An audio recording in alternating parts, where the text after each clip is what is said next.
So this is a story which is like a month old at this point, and I would have talked about it when it happened, but I didn't hear about it until just now listening to the Ralph Nader Radio Hour, which is that Jeff Bezos is suing NASA, and Jeff Bezos and Blue Origins are suing NASA over their lunar landing program contract going to SpaceX, which is something I already knew, and I talked about it in a previous video in the context of when that was announced. The first thing that Jeff Bezos and Blue Origin did was they lobbied their home state Senator Maria Cantwell from Washington State, Democrat, formerly my senator, and because they're such free marketeers and they know how competition always comes to the best outcome, when that outcome decided that, hey, you guys aren't as good at making spaceships as this other company is, this one other only company that you were competing with, they went and tried to get her to add billions of dollars extra funding so that they both would be awarded contracts. And so, but that ended up not happening. There's a follow-up on the story right there.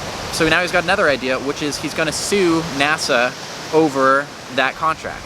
And the reason that I'm covering this story is because the language that they're using to sue NASA and the grounds for which they're bringing up this complaint is, I think, kind of funny and ironic, and then also dark and disturbing, and illustrative of why the world is bad. But it's also fun. So the world can be bad and we can have fun as it burns to the ground. And the reason, their justification, is that they don't want SpaceX to have undue influence over NASA. They want to make sure there's no monopoly and there's lots of competition in the marketplace. That's Jeff Bezos' concern. So he says that SpaceX would have insurmountable leverage over NASA if there was only one provider of space services to NASA. So that could be a big problem. We need to have multiple providers. And he says that they say that without competition, short and long-term lunar ambitions will be delayed and ultimately cost more.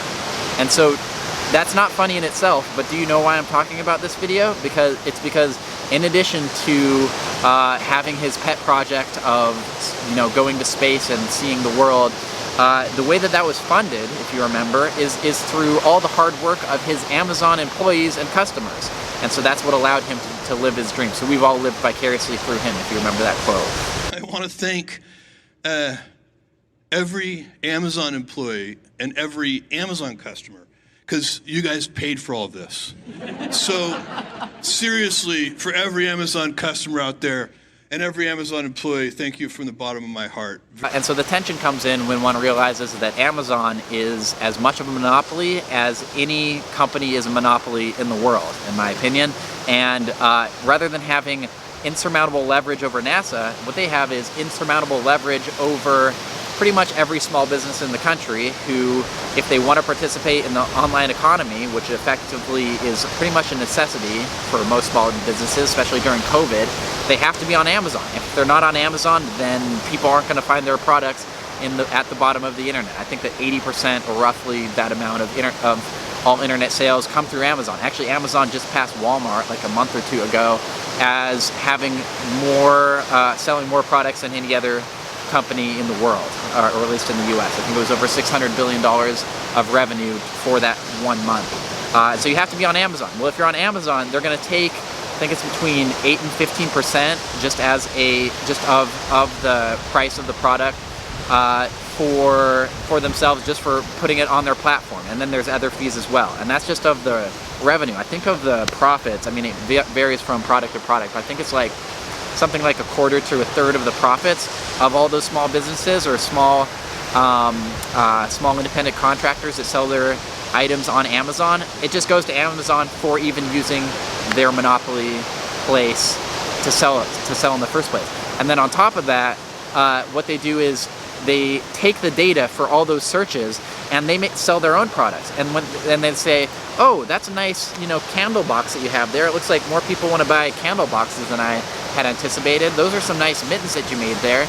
Too bad that you knit them by hand and they cost $25. We can, send them to one of our factories and, sell them for $14 a pop. Plus, we don't have to take the 15% off the top from ourselves. Plus, when people search for stuff, now next time they search for mittens, we're going to have our mittens at the top and we're going to push yours down to the bottom. And so effectively, you can't compete. So they are literally squashing small business all around the country. And so for insurmountable leverage and for a lack of competition in the marketplace to be what they're complaining about for his other company, where there's one other competitor that they're not able to outcompete, when in reality Amazon is squashing more competition. I gotta end this video even though I'm stuttering. It's raining pretty hard. I don't know. I just thought it was pretty interesting.